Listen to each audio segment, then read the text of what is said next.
Glory to God. நம்முடைய பிதாவாகிய தேவனாலும் கர்த்தராகிய இயேசு கிறிஸ்துவினாலும் உங்கள் அனைவருக்கும் கிருபை இரக்கமும் சமாதானமும் உண்டாவதாக. ஆமென். சத்தமாக சொல்லுங்க. அல்லேலூயா. இன்றைய நாளிலும் நாம் சிந்திக்கும்படியாக தெரிந்து கொண்டதான வேத வசனம் எரேமியா தீர்க்கதரிசி புத்தகம் 29ஆம் அதிகாரம் 11வது வசனம்.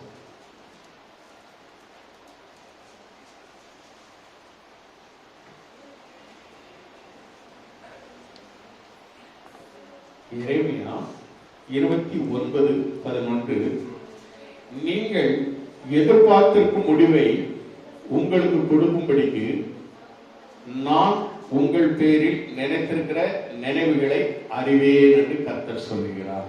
அல்லேலூயா, அல்லேலூயா. நீங்கள் எதிர்பார்த்திருக்கும் முடிவை உங்களுக்கு கொடுக்கிற ஒரே தெய்வம் நம்முடைய இயேசுதான். அல்லேலூயா. எல்லா பிள்ளைகளும் அநேகமாக எக்ஸாம் எல்லாம் முடிந்து ரிசல்ட் எல்லாம் கிடைத்திருக்கும். சிலருக்கு கிடைக்காமலும் இருக்கலாம். கிடைக்காதவர்கள் அந்த முடிவு எப்படி இருக்கும் என்று அதற்காக காத்துக் கொண்டிருக்கலாம். கிடைத்த பிள்ளைகள் அடுத்ததாக நாம் எங்கு, எந்த காலேஜில், இல்லைன்னா எந்த ஸ்கூல்ல, இல்லைன்னா எந்த விதமான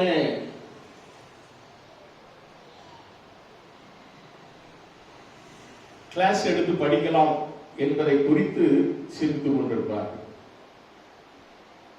எல்லாருக்கும் ஆண்டவர் சொல்லுகிற காரியம் அதுதான். நீங்கள் எதிர்பார்த்திருக்கும் முடிவை உங்களுக்கு கொடுப்பேன். நீங்கள் கேட்கிற காரியங்கள், நீங்கள் தேடுகிற காரியங்கள், உங்களுடைய எண்ணங்கள் எல்லாவற்றிற்கும் ஆண்டவர் என்ன செய்கிறார்? ஒரு நல்ல தீர்வை கொடுக்க ஆண்டவர் ஆசீர்வாதம் உள்ளவராய் காணப்படுகிறார். அவர் ஆசீர்வதிக்கிற தேவன். நம்முடைய வாழ்க்கையிலும் கூட நாம் அநேக காரியங்களை நாம் எதிர்பார்த்து காத்திருக்கிறோம். சில காரியங்கள் உடனே கிடைத்து விடுகிறது. சில காரியங்கள் தாமதமாக கிடைக்கிறது. சில காரியங்கள் சில நாட்களுக்கு பிறகு, சில மாதங்களுக்கு பிறகு, சில வருடங்களுக்கு பிறகு என்று தள்ளி போய் கிடைக்கிறது. இதற்கெல்லாம் என்ன காரணம்? ஏன் நமக்கு இது கிடைக்கவில்லை என்று நாம் எண்ணிக்கொண்டிருக்கிறோமா? வேதத்திலே ஒரு வசனம் உண்டு.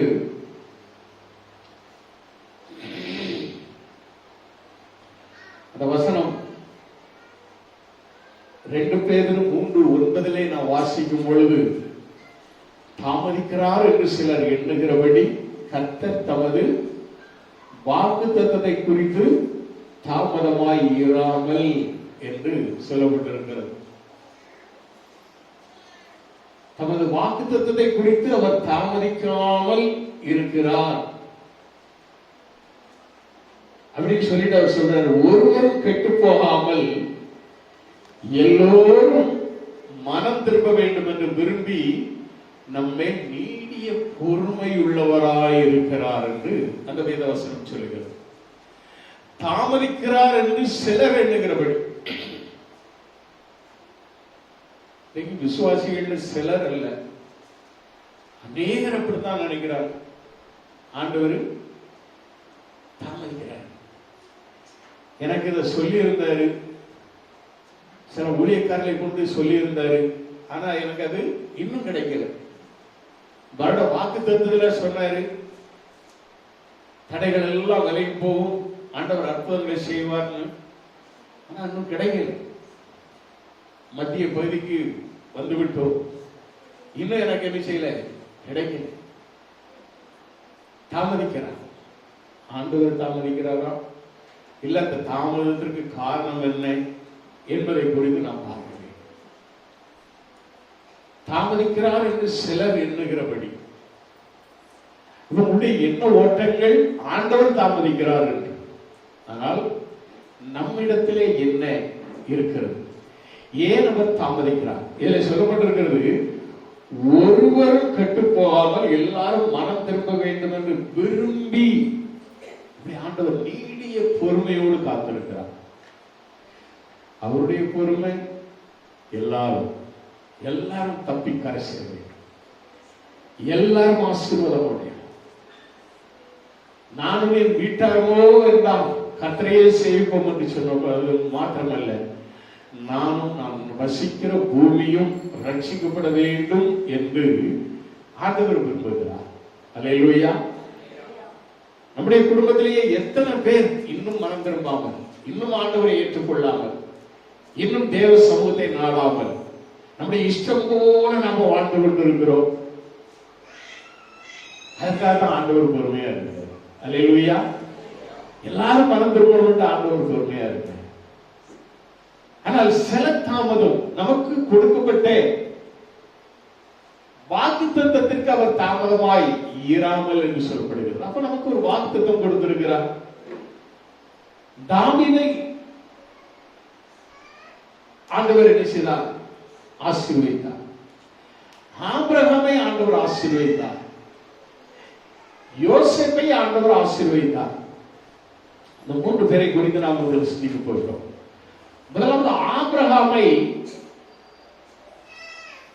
ஆதியாகமம் 12:1-2 வசனங்களிலே வாசிக்கும் பொழுது ஆண்டவர் ஆபிரகாமை குறித்து என்ன சொல்லுகிறார் அதை நாம் பார்ப்போம். சொன்னா ஆபிரகாம் கர்த்தர் ஆபிரகாமை நோக்கி, நீ உன் தேசத்தையும் உன் இனத்தையும் உன் தகப்பனுடைய வீட்டை விட்டு புறப்பட்டு நான் உனக்கு காண்பிக்கும் தேசத்துக்கு போ.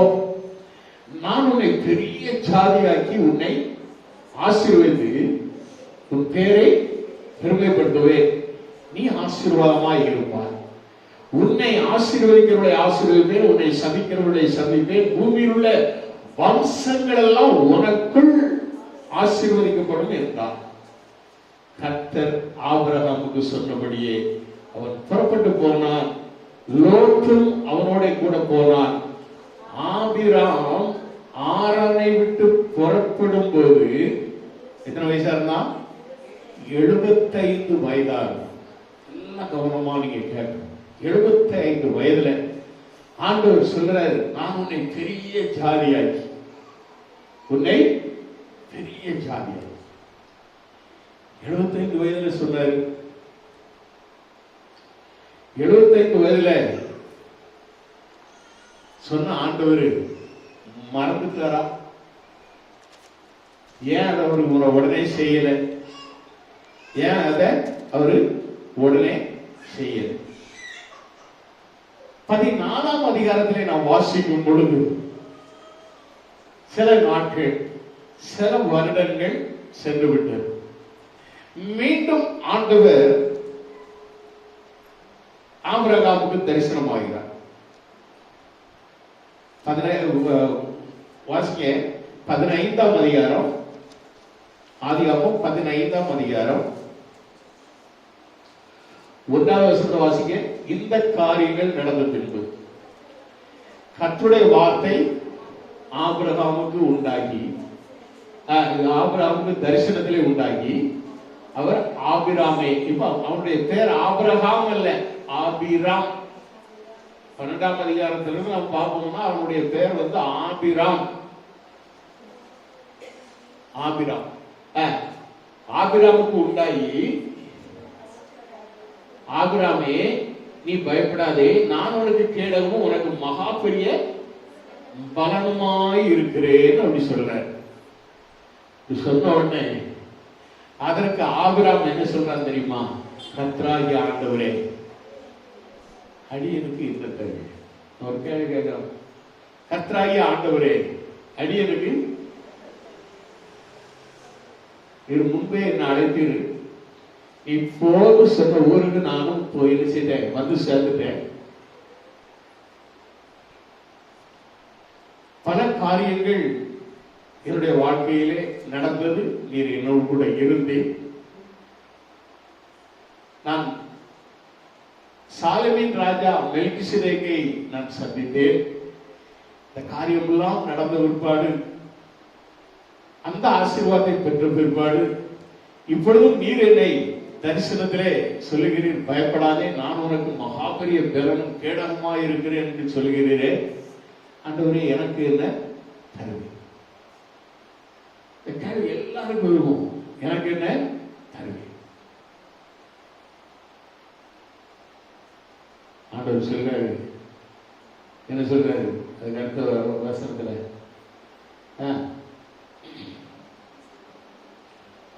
அவர் அந்த 2வது வருஷத்துல நான் வாசிக்கும் பொழுது சொல்ற, நான் பிள்ளை இல்லாமல் இருக்கிறேனே. ஆண்டவரே, அடியனுக்கு என்ன தருவி? நான் பிள்ளை இல்லாமல் இருக்கிறேன். ஒரு வார்த்தை கேட்டு பார்க்கிறான். என் வீட்டுல வேலைக்கார யாரு? எலியேசர். அவனை வேணும் நான் தத்து பிள்ளை மாதிரி வச்சுக்கலாமா? அவனுடைய மைண்ட் அப்படி ஆண்டவர்கிட்ட கேட்டு. ஆனால் 6வது வசனத்திலே அவர் கர்த்தரை விசுவாசித்தான், அது அவனுக்கு நீதியாக எண்ணப்பட்டது. எதை விசுவாசிக்கிறான்? 5வது வசனத்தை ஆண்டவர் அவன் நினைச்சாரு, வா, நீ வெளியே வா. நீ ஏன் வீட்டுக்குள்ளேயே உட்கார்ந்துக்கிட்டு நீ இந்த மாதிரி சிந்தித்து கொண்டே இருக்கிற? உனக்கு சுதந்திரவாளி அவன் இல்லை, உன் கர்ப்பத்தில் பிறக்கிறவனே உனக்கு சுதந்திரவாளி. நீ வெளியே வா என்று வெளியே வர வைத்து சொல்றாரு. 5வது வசனத்துல அவனை வெளியே அழைத்து, நீ வானத்தை அண்ணாந்து பார், நட்சத்திரங்களை என்ன உன்னால் கூடுமானால் அவைகளை எண்ணு என்று சொல்லி, பின்பு அவனை நோக்கி, உன் சந்ததி இவ்வளமாய் இருக்கும் என்றார். அல்லேலூயா. கேட்டான், என்ன கேட்டா? 2வது வசனத்துல, ஆண்டவரே, அடியனுக்கு என்ன தருவீன்னு கேட்டான். ஆண்டவருக்கு என்ன சொல்றாரு? ஒரு பெரிய ஒரு ஜனக்கூட்டத்தையே நான் உனக்கு தருவேன். அல்லேலூயா. உன்னால் எண்ண முடியாத அளவுக்கு ஒரு சந்ததி இவ்வளவா இருக்கும் என்று ஒரு பெரிய ஒரு வாக்கை கொடுக்கிறார். அவர் கர்த்தரை விசுவாசித்தார், அதை அவர் அவனுக்கு நீதியாக எண்ணினார் என்று நாம் பார்க்கிறோம். அல்லேலூயா. ஆனால் 7வது வருஷத்திலே சொல்லும் பொழுது அவர் இன்னும் சொல்லுகிறார், பின்னும் அவர் அவனை நோக்கி, இந்த தேசத்தை உனக்கு சுதந்திரமாக கொடுக்கும் பொருட்டு உன்னை ஊர் என்கிற கல்தேருடைய பட்டணத்திலிருந்து அழைத்து வந்த கர்த்தர் நானே. அதற்கு அவர், கர்த்தராகிய ஆண்டவரே, நான் அதை சுதந்திரத்துக் கொள்வேன் என்று எதினால் அறிவேன் அப்படின்னு கேட்கிறார். உடனே அவர் சொல்றாரு, ஒரு 9 வசனத்தில் சொல்றாரு, ஒரு 3 வயது கிடாரியையும் 3 வயது வெள்ளாட்டையும் 3 வயது ஆட்டுக்கடாவையும் ஒரு காட்டுப்புறாவையும் ஒரு புறா குஞ்சியையும் என்னிடத்தில் கொண்டு வா அப்படின்னு சொல்லி, அதாவது அவருக்கு பலி செலுத்த சொல்லி அவன் எழுதுறான். பலி செலுத்திட்டு உட்கார்ந்து பார்த்துக்கிட்டே இருக்கான், எப்படா ஆண்டவர் இதை ஏற்றுக்கொள்வான். வருது பறந்து வருது, அசராம அவனுடைய விசுவாசம் காத்திருக்கிறது. நிச்சயமாக ஆண்டவர் என்ன செய்வார்? நான் கொடுத்த பலி செலுத்தின காணியை ஏற்றுக்கொள்வார் அப்படின்ட்டு அவங்க விசுவாசத்தோடு காத்திருந்தார். சூரியன் 12வது வசனம் சொல்லுகிறது, சூரியன் அஸ்தமிக்கும் போது ஆபிரகாமுக்கு அயர்ந்த நித்திரை வந்தது, திகிலும் காரிலும் அவனை மூடிக்கொண்டது. அப்பொழுது அவர் ஆபிரகாமை நோக்கி, உன் சந்ததியார் தங்களுடையதல்லாத அந்நிய தேசத்திலே பரதேசிகளாய் இருந்து அத்தேசத்தை சேவிப்பார்கள் என்றும் அவர்களால் 400 வருஷம் உபத்திரப்படுவார்கள் என்றும் நீ நிச்சயமாய் அறியப்படுவாய். இவர்கள் சேவைக்கும் ஜாதிகள் நான் நியாயம் தீர்ப்பேன். பின்பு மிகுந்த பொருட்கள் உடனே புறப்பட்டு வருவார்கள். நீ சமாதானத்தோட உன் பிதாக்களிடத்தில் சேருவாய், நல்ல முதிர் வயதிலே அடக்கம் பண்ணப்படுவாய் என்று அவனை குறித்த ஒரு தரிசனத்தையும் அங்கு சொல்லுகிறார். இதெல்லாம் நடந்து போய் இதெல்லாம் நடந்து கொள்ளும். இப்போ 17ஆம் அதிகாரத்திலே நாம் பார்க்கும் பொழுது 1-2 வசனங்களை நாம் வாசிக்கும் பொழுது ஆண்டவர் ஆபிரகாம் 99 வயதான போது கர்த்தர் ஆபிரகாமுக்கு தரிசனமாய் இன் பிட்வீன் 86 வயசா இருக்கும்போது யார் பிறகுறார் தெரியுமா? இஸ்மவேல். ஆகார் என்கிறதான அடிமை பெண்ணுக்கு ஆபிரகாம் வாரிசு என்று இஸ்மவேல் பிறகு 86 வயசுல. அதுக்கு பிறகு 13 வருஷம் கழிச்சு, அதுக்கு பிறகு 13 வருஷம் கழிச்சு ஆண்டவர் ஆபிரகாமுக்கு தரிசனமாகி அவர் சொல்றார், நான் சர்வ வல்லமுள்ள தேவன், நீ எனக்கு முன்பாக நடந்து கொண்டு உத்தமனாயிரு. என்ன செய்யணுமா? இன்னும் நீ விசுவாச தளரோட நீ இன்னும் உத்தமனாயி. நம்மிடத்துல ஆண்டவர் ஏதோ ஒன்றை எதிர்பார்க்கிறார்.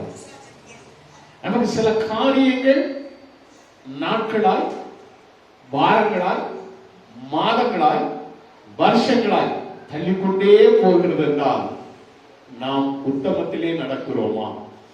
ஆண்டவர் சொன்ன வார்த்தையின்படி, கட்டளையின்படி கீழ்ப்படிதல் உள்ள பிள்ளைகளாய் நடக்கிறோமா? இதைத்தான் ஆண்டவர் பார்க்கிறார். 99 வயதுல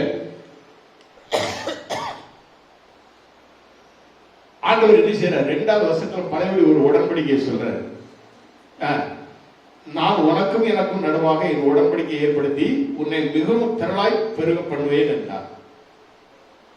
4வது வசனத்துல சொல்றாரு, நான் உன்னுடைய பண்ணுகிற என் உடன்படிக்கை என்னவென்றால் நீ திரளான ஜாதிகளுக்கு தகப்பனாவாய் அப்படின்னு சொல்லிட்டு 5வது வசனத்துல சொல்றாரு, என்ன சொல்றாரு? இனி ஒரு பேர் ஆபிரகாம் எனப்படாமல் நான் உன்னை திரளான ஜாதிகளுக்கு தகப்பனாக ஏற்படுத்தும்படியால் உன் பேர் ஆபிரகாம் எனப்படும். அல்லேலூயா. உன் பேரை மாற்ற, உன் பேரை மாற்ற. நீ இனிமேல் திரளான ஜாதி. இப்பவும் அவன் விசுவாசம், அவன் வாசம். ஆபிரகாம் விசுவாசித்தான், அது அவருக்கு நீதியாக எண்ணப்பட்டது அப்படின்னு சொல்லிட்டு நாம 15:6 நம்ம பார்த்தோமே. இப்பவும் அவங்கள்ட்ட அந்த விசுவாசம் எப்படி இருக்குது? 99 வயசு ஆயிடுச்சு. விசுவாசம் அவர்களை எப்படி காணப்படுது? கொஞ்சம் யோசிப்பாரு. 15வது வசனத்துல ஆண்டவர் சொல்றார், இவனை ஆபிரகாம்னு மாத்திட்டாரு. பின்னும் தேவன் ஆபிரகாமை நோக்கி உன் மனைவி சாராயை இனி சாராய் என்று அழையாதிருப்பாயாக, சாராள் என்பது அவளுக்கு பேராக, அவளையும் பேர மாத்திட்ட. நீ மட்டும் மாறக்கூடாது, உன் குடும்பமும் மாற.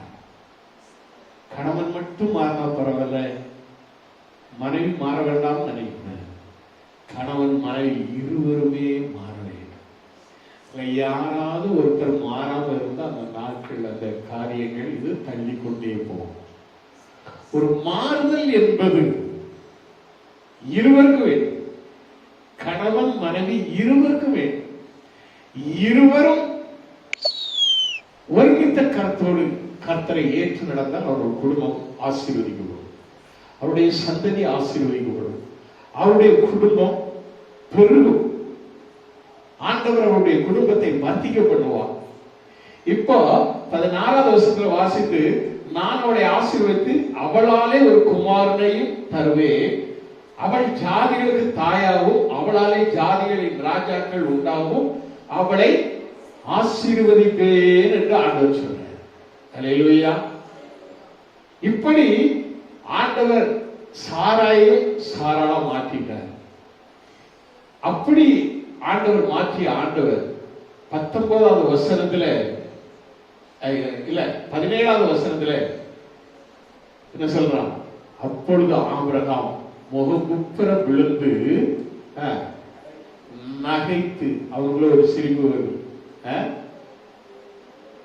75 வயசுல சொன்னீரு ரைட்டு, அப்பவும் நம்ம நல்ல பலசாலியா இருந்தேன். இப்ப 99 வயசு 100 வயசு ஆயிடுச்சு. அவன் சொல்றான், ஆபராம் மோங்குறுப்புற விழுந்து நகைத்து அவனுக்குள்ள உள்ளத்துக்குள்ள ஒரு சிரிப்பு வருது. ஏன்னா அவன் உடம்பு குறிச்சு அவனுக்கு தான் தெரியும், அவனுடைய பலகீனம் அவனுக்கு தான் தெரியும். அவன் சொல்றான், 100 வயதானவனுக்கு பிள்ளை பிறக்குமோ, 90 வயதான சாரால் பிள்ளை பெறுவாளோ என்று தன் இருதயத்திலே சொல்லிக்கொண்டு, அவன் நேர சொல்லல, அவன் இருதயத்திலே சொல்லிக்கொண்டு. 18வது வசனம், இஸ்மவேல் உமக்கு முன்பாக பிழைப்பானாக. அவன் ஏற்கனவே பெற்று வச்சிருக்காரு, 12 வயசு ஆயிடுச்சு. அவனுக்கு 11 வயசு பாக்கி இப்போ ஆயிட்டு. அவன் உமக்கு முன்பாக பிழைப்பானாக அப்படின்னு சொல்லி ஆண்டவர் சொல்றான். ஆண்டவர் என்ன சொல்றார் தெரியுமா? 19வது வசனத்துல, அப்பொழுது தேவன் உன் மனைவியாகிய சாராள் நிச்சயமாக உனக்கு குமாரன். இப்போ ஒரு கன்ஃபர்மேஷனுக்கு ஆண்டவர் வந்துறார்.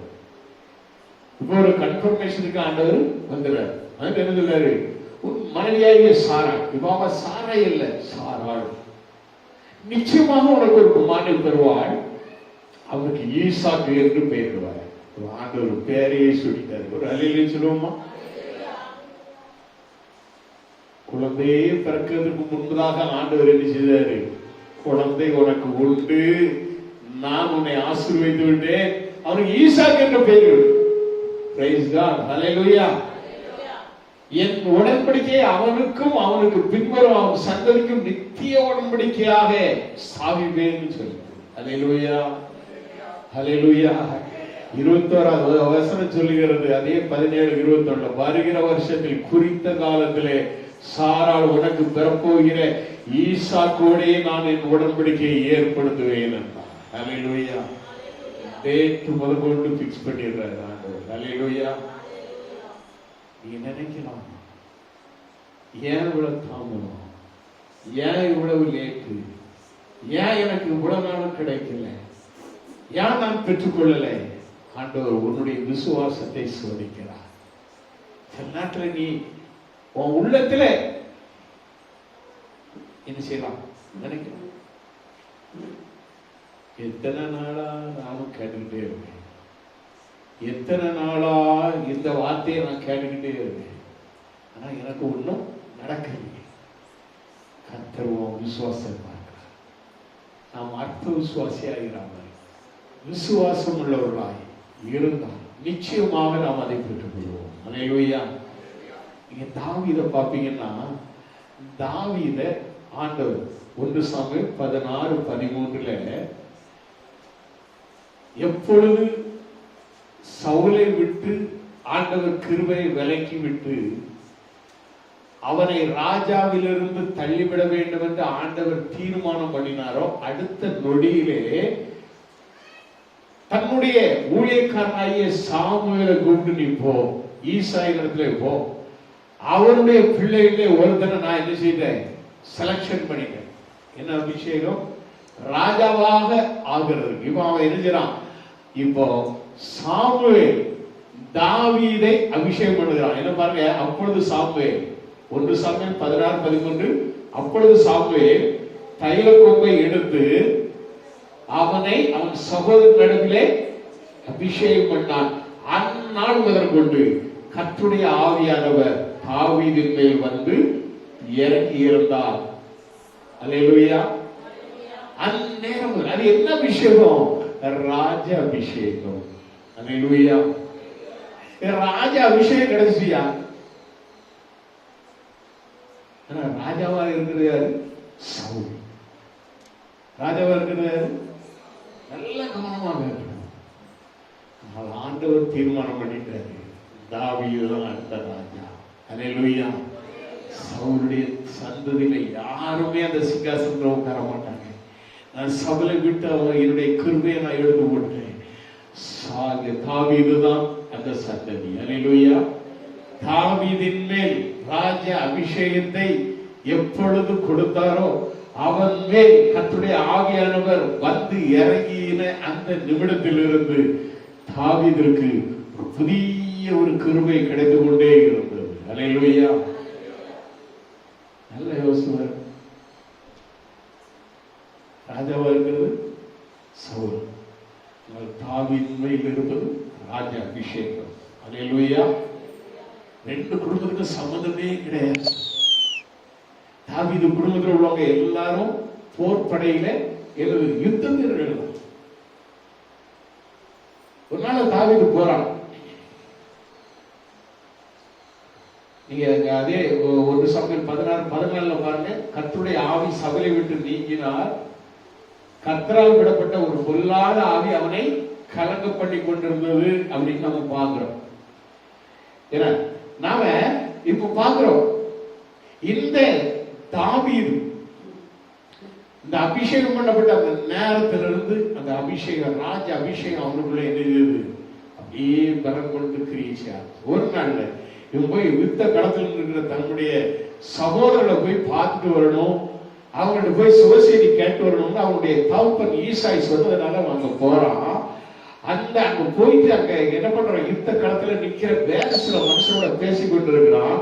அதை பார்த்துட்டு அவருடைய மூத்த சகோதரர்கள், நீங்க 28வது வசனம் 17வது அதிகாரம் 1 சாமுவேல் 17:28 நீங்க வாசி பாப்பீங்கன்னா, அவனுடைய மூத்த சகோதரனாகிய எலியாப் கேட்டபோது அவன் தாவீதின் மேல் கோபம் கொண்டு, நீ இங்க வந்தது என்ன? வனாந்தரத்தில் உள்ள அந்த கொஞ்சம் ஆடுகளையும் நீ யார் வசத்தில் விட்டாய்?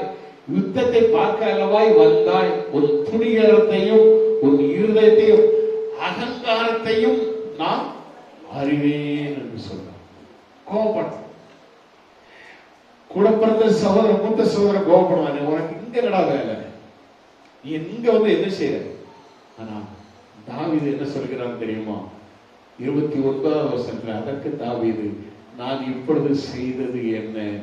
நான் வந்ததற்கு முகாந்திரம் இல்லையோ என்று சொல்கிறார். அல்லேலூயா. நான் வந்ததற்கு முகாந்திரம் இல்லையோ. வந்ததற்கு ஒரு முகாந்திரம். என்ன முகாந்திரம்? இதுவரை யுத்தத்தையே பார்த்து கிடையாது. ஆனால் யுத்த காலத்திலே கோலியாத் என்கிறதான ஒரு பயங்கர ஒரு ராட்சசன் நின்று கொண்டிருக்கிறான். இவன் அவனை பார்க்கிறான். அவன் இஸ்ரவேலின் தேவனை நிந்தித்துக் கொண்டு இஸ்ரவேல் ஜனங்களை மிரட்டி கொண்டு நிற்கிறான்.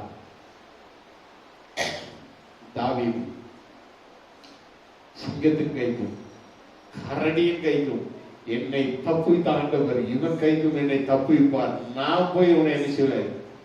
காலி பண்ண. 5 கூழங்கள் எடுத்தான். ஒரு கூழான் அவனுடைய நெற்றிவிட எரிந்து அவனை கொண்டு போட்டான். ஒரு காக்கா குருவி அடிக்கணுமா? அல்லேலூயா. நீ பாப்பீங்கன்னு சொன்னா அந்த கூழாங்கல் அதை எடுத்து இந்த மாதிரி, இதுதான் அந்த கல் வைக்கிற இடம். இந்த இடத்துல ஒரு கயிறு இருக்கும், இந்த ஒரு இடத்துல கயிறு இருக்கும். நீ அந்த கவன்ங்கிறது அதுதான். அதுல ஒரு கயிறு கொஞ்சம் நீளமா இருக்கும், ஒரு கயிறு இந்த ஒரு சைடுல உள்ள கயிறு கொஞ்சம் நீளம் கம்மியா இருக்கும். இந்த நீளமா உள்ள கயிறை கையில ஒரு சுத்தி இந்த பக்கத்துல உள்ள அந்த கட்டையா உள்ள கயிறுல அந்த முனையில ஒரு முடிச்சு போட்டிருக்கும். அந்த முடிச்சு அப்படி பிடிச்சுக்கிடுவாங்க. மத்தியில கல் வச்சு இப்படி சுழட்டி அப்படி எரிந்தாங்கன்னு சொன்னா, குறி வைத்து எரிந்து முயலை கூட வீழ்த்துகிற ஓடுகிற முயலை வீழ்த்திடுவாங்க. நான் என் கண்கூடா பார்த்திருக்கேன். சோளம் கம்பு இந்த மாதிரி தோட்டங்களில் போட்டிருக்கிற காக்காய் குருவிகளை விரட்டுவதற்காக அதை வைத்திருப்பாங்க. அப்படியே விரட்டி அனுபவத்துல நான் முயலை வேட்டையாடுவதை நான் பார்த்திருக்கிறேன். கண்கூடாக அதை எரிந்து கொண்டு கையை எடுப்பதை நான் பார்த்திருக்கிறேன். எந்த அளவுக்கு தாவீது, அவனுக்கு எந்த யுத்த பழக்கமும் இல்லை. ராஜா அவனுடைய எல்லா ஆயத்தையும் கொடுத்து பார்த்தான். இதெல்லாம் வேண்டாம்ப்பா, எனக்குள்ள ஒரு அபிஷேகம் இருக்கிறது. ஒரு அலையிலே சொல்லுமா, இங்கூட கர்த்தர் இருக்கிறார். Praise God. ஹல்லேலூயா. அவன் அந்த கோலியாத்தை முறியடிக்கிறான். இதெல்லாம் நடந்துச்சு. சரி, இந்த கோலியாத்தை வீழ்த்தின உடனே இவன் ராஜாவா? இல்லை. இப்ப அவனுடைய சவுல் என்ன செய்யறான், அப்படியே பிளான் போட்டு அவனை கொன்னவனுக்கு என் மகளை கொடுக்கணும்னு ஒரு என்ன பண்ணிருந்தான், ஒரு பிராமிஸ் பண்ணிருந்தான். அந்த யுத்த களத்துல அவனுடைய மூத்த மகன், அவ பேர் மேராப், அவளை தாவீதுக்கு கொடுப்பேன்னு சொல்லியிருந்தான். ஆனா அந்த காலம் வந்த போது அதையும் கொடுக்கல. இப்ப ராஜா வீட்டு மருமகனை கூட அவனால எழுதி முடியல, மாற முடியல. அந்த பொண்ணை வேற ஒருத்தையும் கொடுத்தான். இன்னும் கொஞ்ச நாள் போச்சு. அவருடைய மகள் மீகாள், அவ தாவீது மேல ஆசை வச்சிருந்தான். இது சவுல் அவன் என்ன பண்ணான், தன்னுடைய ஊழியக்காரன் எல்லாத்தையும் போய் தாவீதின் செவிகள் கேட்க. நீங்க 18ஆம் அதிகாரம் 1 சாமுவேல் 18:23 வாசிங்கன்னா அங்க நீங்க பார்க்கலாம், சவுலின் ஊழியக்காரன் இந்த வார்த்தையை தாவீதின் செவிகள் கேட்க பேசினார்கள் அப்படின்னு. அப்போ அவன் என்ன சொல்லுவான், நான் ராஜாவுக்கு மருமகன் ஆகிறது லேசான காரியமா, நான் எளியவனும் அற்பமாக எண்ணப்பட்டவனுமா இருக்கிறேன் அப்படின்னு சொல்லி தன்னை குறித்து தன்னுடைய குடும்பத்தை குறித்து அவன் என்ன செய்யறான், இப்படிதான் சொல்லிட்டு வா. இன்னைக்கு அநேகர் நமக்கு ஆண்டவர் வைத்திருக்கிற ஒரு ராஜ மேன்மையை குறித்து நாம் எண்ணாமல் போயிருக்கிறோம். நமக்கு கிடைத்திருக்கிற அபிஷேகத்தினுடைய ஆசீர்வாதத்தை குறித்து நாம எண்ணுவதே கிடையாது. நம்மளை நாமளே குறை சொல்லிக்கிட்டு நம்மளே நாமளே. ஆனால் தாவீதுக்கு ஒரு ஆசை இருந்தது. என்ன ஆசை தெரியுமா, எப்படியாவது ராஜாவுக்கு மருமகன ஆயிரம். என்ன மருமகன் ஆயிரம். ராஜா சொல்லுவான், காதல சொன்ன உடனே தாவீது பெலிஸ்தருடைய 100 நுனித்தோர்களை அங்க கொண்டு வந்தா என் மகளை நான் கல்யாணம் பண்ணி கொடுக்கணுமா. இவன் போய் வென்று அதையும் சாதித்து ராஜாவுக்கு மருமகன் ஆயிடுவான். அல்லேலூயா. ராஜாவுக்கு மருமகனானதை தவிர இன்னும் அவனுக்கு ராஜ சிம்மாசனம் கிடைக்கும்.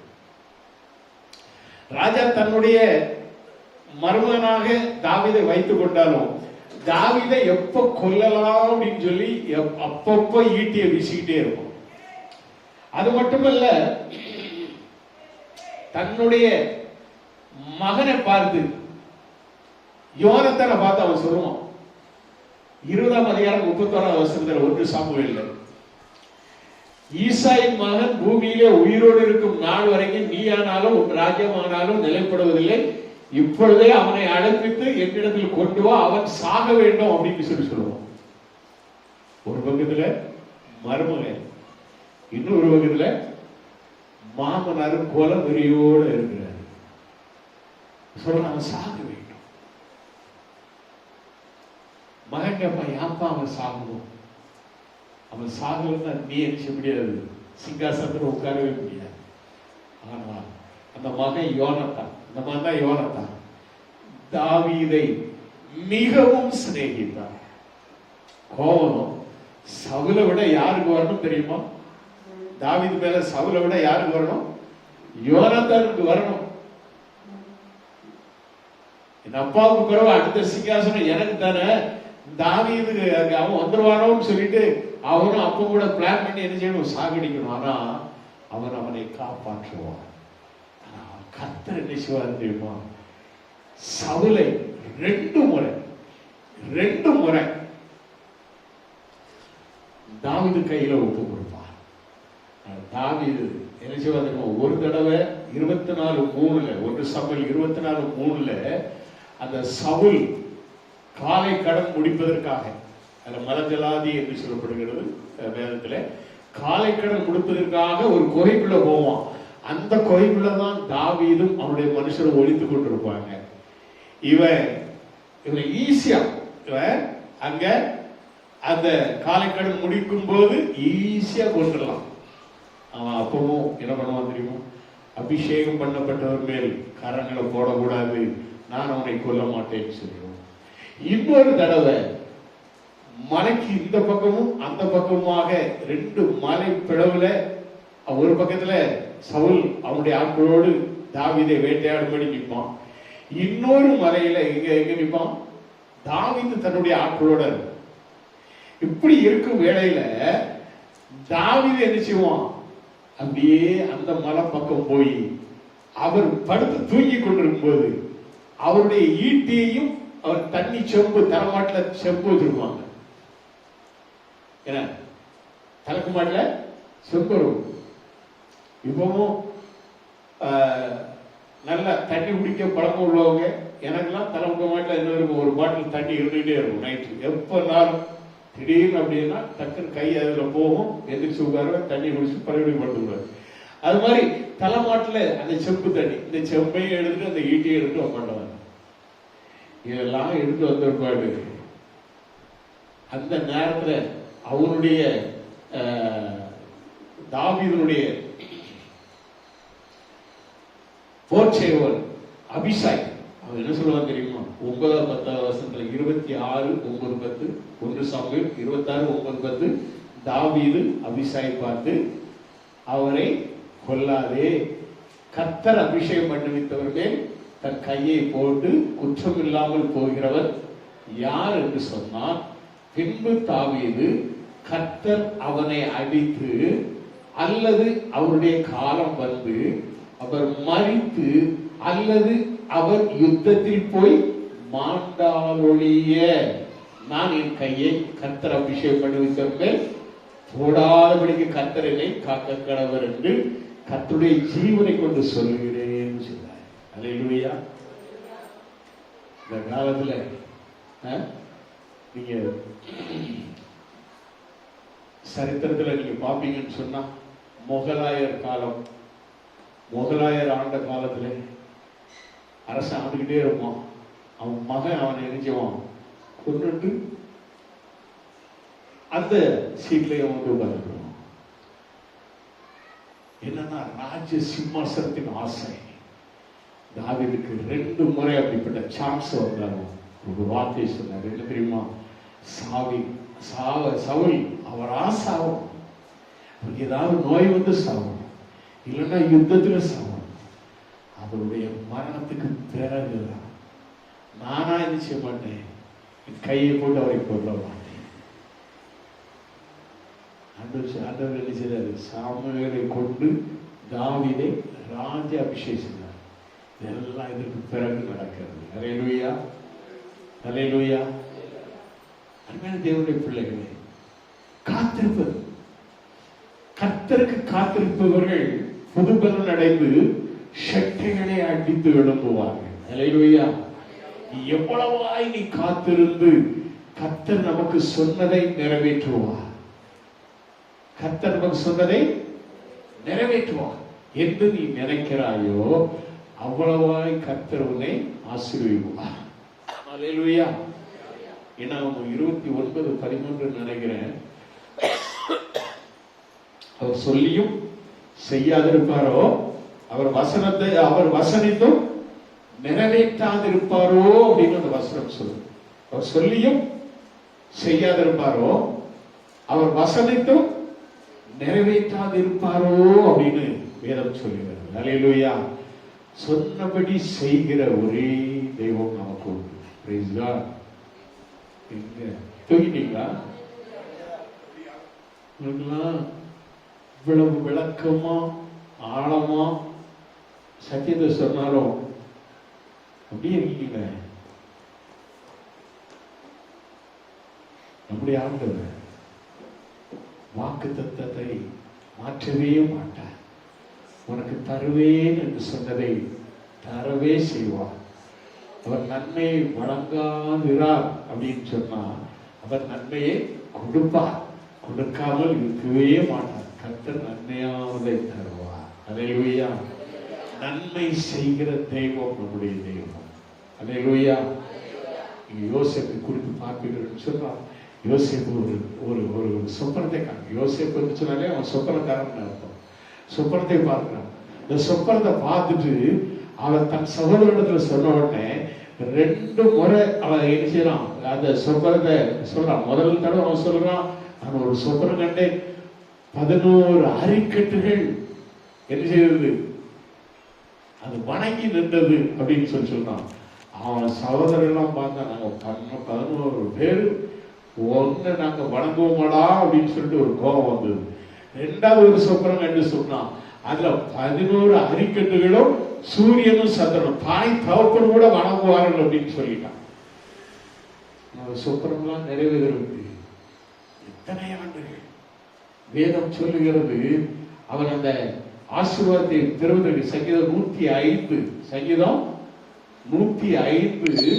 17வது வசனம் சொல்லுகிறது.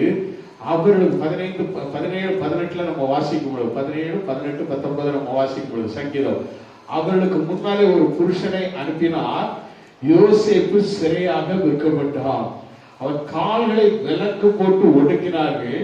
அவன் பிராணம் இரும்பில் அடைபட்டிருந்தது. கர்த்தர் சொன்ன வார்த்தை நிறைவேறும் அளவும் அவருடைய வசனம் அவனை புடமிட்டது. அல்லேலூயா, அல்லேலூயா. புடமிடுகிறார். அவன் அந்த அளவுக்கு வந்தாத்தான் அவனுடைய சகோதரர் அவன் காலில் நினைச்சுவாங்க, விழுந்து வணங்குவாங்க. அவன் அந்த அளவுக்கு வந்தாத்தான் அவன் தாய் தோப்பனும் சேர்ந்து வந்து வணங்குவாங்க. இந்த 2 சொப்பனமும் நிறைவேறும். அவனை பிடிச்சி இவங்க கொலை செய்வதற்காக குழியில தூக்கி போட்டாங்க. குழியிலிருந்து தூக்கி எடுத்து விற்று போட்டாங்க. விற்று போட்ட அவனை ஒரு தலையாரி வீட்டுல போய் என்ன செய்யறான், அங்க இருக்கிறான். அங்க அவனுக்கு அவனுடைய வாலிபத்திற்குரிய சோதனை நடைபெறுகிறது. அதுல அவன் வெற்றி பெற்றாலும் கூட அவன் தண்டனைக்கு உரியவனாக மீண்டும் சிறையிலே போடப்படுகிறான். சிறைச்சாலை அதிகாரி அவனிடத்துல எல்லா பொறுப்பையும் வைக்காரு. அங்க ஒரு 2 பேர் சொப்பனுக்காங்க. அந்த சொப்பனுக்கு அர்த்தத்தை சொன்னதுனால ஒரு நாளிலே ராஜா அவனை கூப்பிட்டு, அதைத்தான் நம்ம சங்கீதம் 105:20 நம்ம வாசிக்கிறோம். ராஜா ஆள் அனுப்பி அவனை கட்டவிழ்க்க சொன்னான். ஜனங்களின் அதிபதி அவனை விடுதலை பண்ணினான். அவனை தன் வீட்டுக்கு ஆண்டவனும் தன் ஆசைக்கெல்லாம் அதிபதியும் ஆக்கினான் அப்படின்னு நம்ம சொல்லப்படுது. அல்லேலூயா. அங்கதான் அவனுக்கு ஒரு என்ன கிடைக்கிறது, அரசனுக்கு அடுத்த ஒரு சாபத்தை ஆண்டவர் கொடுக்கிறார். இடையில வேதம் என்ன சொல்லுகிறது, கர்த்தர் சொன்ன வார்த்தை நிறைவேறும் அளவு அவருடைய வசனம் அவனை உடம்பிட்டது. ஒருவேளை உனக்கு ஆண்டவருடைய வார்த்தை கிடைத்து லேட்டாதுன்னா ஆண்டவர் உன்னை சோதிக்கிறார். ஆனாலும் விசுவாசத்தோடு ஒரு நாள் கர்த்தர் உன் தேவையெல்லாம் சந்தித்து உன்னை ஆசீர்வதிப்பார். அல்லேலூயா. உனக்கு எல்லாம் கொடுக்கப்படும். அல்லேலூயா. உன் தேவைகள் எல்லாத்தையும் சந்திக்க அவர் வல்லவராய் இருக்கிறார். Praise God. அல்லேலூயா. உன் தேவைகளை அறிந்த ஒரே தெய்வனுடைய இயேசுதான். அதைத்தான் எரேமியா அந்த வசனங்களை நான் வாசிக்கும். எரேமியா 29:11 நான் வாசிக்கும் பொழுது அதை நான் பார்க்கிறோம். என்ன சொல்லப்படுது, நீங்கள் எதிர்பார்த்திருக்கும் முடிவை உங்களுக்கு கொடுக்கும்படிக்கு நான் உங்கள் பேரில் நினைத்திருக்கிற நினைவுகளை அறிவேன் என்று கர்த்தர் சொல்லுகிறார். அவைகள் தீமைக்கு அல்ல, சமாதானத்துக்கான நினைவுகளே. அல்லேலூயா. கர்த்தர் நம்மை நினைத்திருக்கிறார். அவர் ஆசீர்வதிப்பார். அவர் ஆரோன் குடும்பத்தை ஆசீர்வதிப்பார். இஸ்ரவேல் குடும்பத்தை ஆசீர்வதிப்பார். தன் ஊழியக்காரர் குடும்பங்களை ஆசீர்வதிப்பார். இதுதான் சங்கீதத்தில் நாம் வாசிக்கிறோம். கர்த்தர் நம்மை நினைக்கிறார். நம்மை ஆசீர்வதிக்கிற கர்த்தர் ஒரு பொழுதும் ஆண்டவர் நினைச்ச மாட்டார், மறக்கவே மாட்டார். சொன்னதை செய்திடும் தகப்பன், சொன்னதை செய்திடும் தகப்பனவர். அல்லேலூயா. சொன்னதை செய்திடும் தகப்பன். உலகத்தின் தாய் தகப்பன் அவர்கள் மறந்தாலும் நான் உன்னை மறப்பதில்லை என்று சொல்கிற கர்த்தர். அல்லேலூயா. உன்னோடு கூட இருந்து உன்னை ஆசீர்வதிப்பார். நிச்சயமாக நீ ஒருவேளை இந்த வருடத்தில் கிட்டத்தட்ட 5 மாதங்கள் முடிய போகிறது, இன்னும் கிடைக்கவில்லையே என்கிற உங்களுக்கு ஆண்டவர் சொல்கிறார், நீங்கள் எதிர்பார்த்திருக்கும் முடிவை நான் உங்களுக்கு தருவேன். அல்லேலூயா. காத்து நிச்சயமாக கர்த்தர் தருவார். கர்த்தர் நிச்சயமாக தருவார் என்ற வார்த்தையோடு கர்த்தர் தாமே உங்களை ஆசீர்வதிப்பார். ஆமென். அல்லேலூயா.